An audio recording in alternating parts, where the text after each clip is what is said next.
చిత్తూరు నియోజకవర్గ చిత్తూరే కాదు యావత్ ఆంధ్ర రాష్ట్రంలో అన్ని మున్సిపాలిటీలకి ప్రభుత్వం ఒక మంచి నిర్ణయం తీసుకునింది.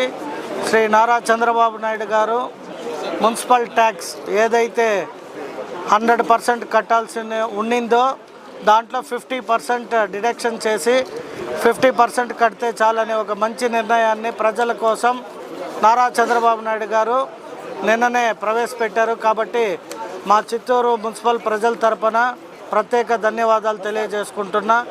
కాబట్టి చిత్తూరు ప్రజలు మొత్తం ఎవరైతే పెండింగ్ ఇంట్రెస్ట్ ఉందో దాంట్లో 50% వే ఆఫ్ ఇచ్చారు. కాబట్టి మీరందరూ సకాలంలో ఈ ట్యాక్స్ కడితే మన ఊరు బాగుపడడానికి ఈ నిధులు ఉపయోగపడతాయి. కాబట్టి ప్రతి ఒక్క ట్యాక్స్ పేయర్ని ఒక ఎమ్మెల్యేగా ఒక మున్సిపల్ కమిషనర్గా మేము ఒకటే అప్పీల్ చేస్తున్నాం. దయచేసి ట్యాక్స్ని సకాలంలో కడితే మన ఊరు అభివృద్ధి చెందడానికి మొట్టమొదటి స్థానం ఉండడానికి అవకాశం ఉంటుంది. కాబట్టి మీ అందరి తరపున మా ముఖ్యమంత్రి గారికి మున్సిపల్ మంత్రివర్యులు నారాయణ గారికి ప్రత్యేక ధన్యవాదాలు తెలియజేసుకుంటున్నాం. Thank you.